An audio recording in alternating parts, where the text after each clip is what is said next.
Today we're going to be taking a look at the best wiring options for your 2011 Honda Odyssey. Here we have our Tekonsha, part number 118521. Here in the middle we have our Hopkins, part number HM11143114.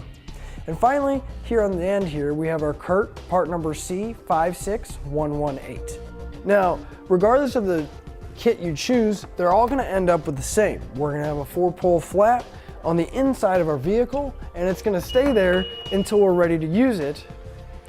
And simply just run the wire down, and the door will shut on it, and we can hook up our trailer.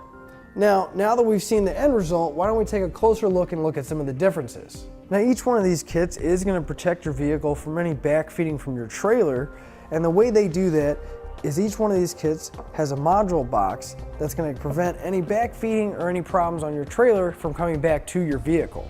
Now, the main difference in the boxes are going to be the size. The Curt and the Hopkins are roughly the same thickness, but the Curt is a little smaller and the Tekonsha is much larger, but it does also have a plug, so it's not permanently attached, so it might be a little easier to find somewhere to mount it. And the Curt and the Tekonsha both come with double-sided tape, whereas the Hopkins has 2 tabs on the end here, and you can run a zip tie through it to secure it that way. Now, all of these are going to plug in at the back on the driver's side at the fuse panel behind the seat. Now, as you can see on the Tekonsha and the Hopkins, there's a T-connector, and that's if your vehicle has a backup sensor. Now, the Curt does not have a T-connector. This will simply plug directly into your fuse panel, but it is not compatible with vehicles that have a backup sensor. Now, each kit's going to come with all your hardware, zip ties, and fuses that you will need to install it. Now, the Curt is a little different on how they decided to route their fuses. You're going to have an inline fuse that connects to the battery, whereas the Hopkins and the Tekonsha are going to plug a fuse directly into your fuse panel. Now, one of the nice benefits of the Hopkins is that, again, they do all have a 4-pole flat on the end, but the Hopkins has this nice sheathing to protect the wire.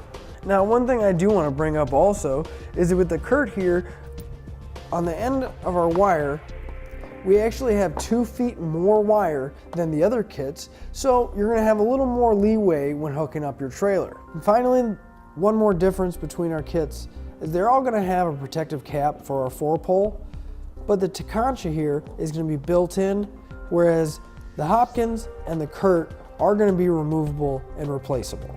So in summary, as far as vehicle protection goes, each one of our kits are going to protect our vehicle in case anything happens on the trailer end. As far as ease of installation goes, each one of our kits are going to install pretty much the same and have the same end result. As far as vehicle backup sensors goes, our Tekonsha and Hopkins are going to take it because you're still going to be able to retain that from the factory.